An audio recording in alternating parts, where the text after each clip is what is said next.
Rwanda we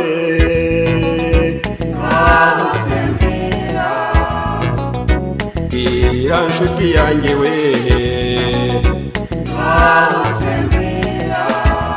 mbese watanze ikintu umututsi nawe watanze ikintu umutu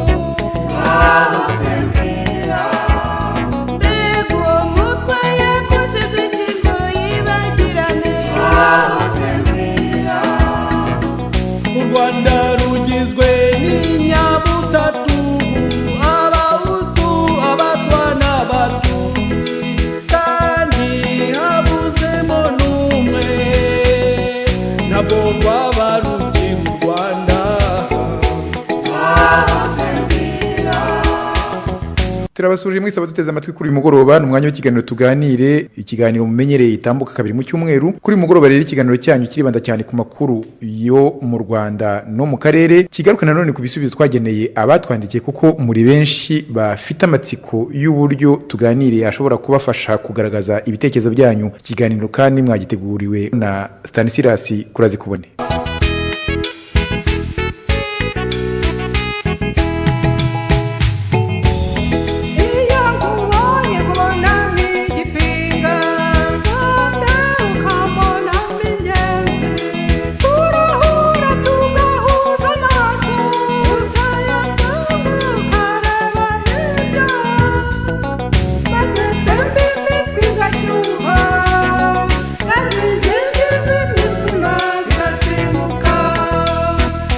Mu ngingo z'amakuru mugenzi wanjye Kurazikubona bagezeho muri aka kanya rero ngo leta y'u Rwanda yasohoye inyandiko mpuzamahanga zo gufata Lieutenant General Kayumba Nyamwasa ndetse na mugenzi we Lieutenant Colonel Patrick Karegeya bahungiye muri Afrika y'Epfo. Inkiko gacaca nazo ngo zirarangirana n'ukwezi kwa gatatu, ariko witwa Joseph Ntawangudi wo mu shyaka FDU ngo zishoje zimukatiye imyaka 17.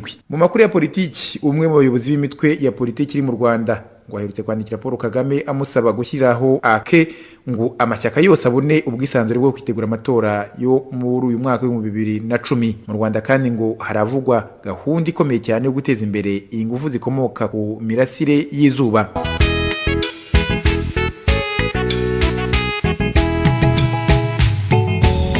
Nyuma yaho Lieutenant Colonel Patrick Karegeya na General Kayumba Nyamwasa bahungiye u Rwanda bakaregwa ibikorwa byo guhungabanya umutekano mu gihugu, inkuru dukesha ikinyamakuru The New Times iravuga ko ubutegetsi bw'i Kigali bwasohoye inyandiko mpuzamahanga zo gufata abo bagabo bombi ngo bahungiye mu gihugu cya Afrika y'Epfo. Iyo nkuru ngo The New Times yikesha umwe mu bakora mu biro bya Procureur General Kigali. Uwatangaje iyo nkuru avuga ko leta y'u Rwanda yijeje Afrika y'Epfo ko abo bagabo bahunze igihugu bazaburanishwa neza kandi ko hazakurikizwa amategeko mpuzamahanga arengera inyoko muntu. Ngo abo basirikare nibaramuka bagaruwe mu Rwanda bazashyikirizwa urukiko rwa mbere rw'iremezo, naho kujurira bikorerwe mu rukiko rw'ikirenga.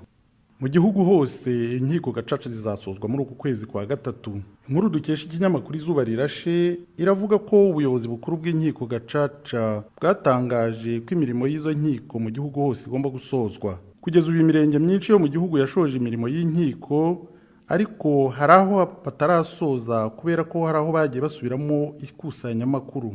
Nubwo ari ku rwego rw'igihugu rushinzwe inkiko gacaca ruvuga ko rugiye kuzisoza, bamwe mu barokotse jenoside baracyagaragaza impungenge ko inkiko zishoje imirimo yazo bagifite ibibazo byinshi bitarakemurwa. Muri byo harimo nk'ikibazo cyo guha agaciro imitungo. Perezida wa Ibuka Simburudari Theodori we ngo yatangarije Izuba Rirashe ko bamwe mu bayobozi ba gacaca badashaka kurangiza ibibazo by'imitungo. Aha akaba yaranenze inteko zimwe ziha agaciro gake imitungo. Inkuru yatangajwe n'ikinyamakuru kibogamiye kuri leta y'u Rwanda The New Times ni y'urubanza rwa Joseph Ntawangudi, umugabo wari wungirije perezida w'ishyaka FDU inkingi Madame Ingabire Victoria bari banajyanye mu Rwanda. Uwo mugabo wabanje guhakana ko atari mu Rwanda muri 1994 yaje kubyemera kubera abatangabuhamya benshi bamuzi. Ikinyamakuru The New Times rero cyatangaje ko Ntawangudi yemeye ibyaha yaregwaga ndetse akanabisabira imbabazi, bityo urukiko gacaca rwa Gitwe ho mu karere k'Iburengerazuba rukamugabanyiriza igihano rugishyira ku myaka 17 aho kuba 19 rwari rwaramukatiye akiri mu buhungiro. Icyo kora Ntawangudi Joseph yavuze ko nk'umuntu wari umuyobozi w'ishuri ryakorewemo jenoside yemera ibintu byose byahabereye ariko ko ntawe yakojeho n'imitwe y'intoki amwica cyangwa amushinyagurira kandi ko ngo nta n'uwo yategetse kwica. Ntawanga undi yanavuze ko nta bushobozi yari afite bwo kurwana ku muntu cyangwa ngo amutabarize kuko yari mushya mu kigo kandi ko nta bantu yari yakahamenye.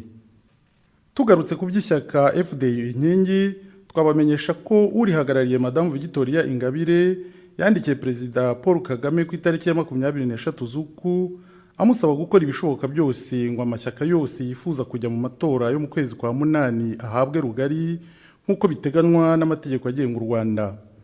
Mu ibaruwa ye, Victoria Ingabire yibukije Perezida Paul Kagame ko ishyaka rya FPR abereye umuyoboke ritagomba gutinya guhangana n'andi mashyaka, cyane cyane ko rimaze imyaka 16 ku butegetsi, rikaba rinemeza abashaka kubyumva ko ryagejeje igihugu ku iterambere ku buryo butangaje. Madame Ingabire yakomeje avuga ko atahwemye guhohoterwa no guharabikwa n'inzego z'ubuyobozi, itangazamakuru ndetse na bamwe mu baminisitiri bamurega ibyaha atigeze ahanwa n'urukiko, bagambiriye gusa gukumira ishyaka rye FDU inkingi mu matora y'umukuru w'igihugu. Ku kirego akunze kuvugwaho cy'uko yaba yaragiranye imishyikirano na FDLR, Madame Ingabire Victoria aribaza ireme ry'icyo kirego mu gihe leta y'u Rwanda ubwayo idahwema gushyikirana na FDLR, ikimenyimenyi ikaba yarinjije mu ngabo z'u Rwanda bamwe mu basirikare ba FDLR bo mu rwego rwo hejuru nka Generali Rwarakabije n'abandi.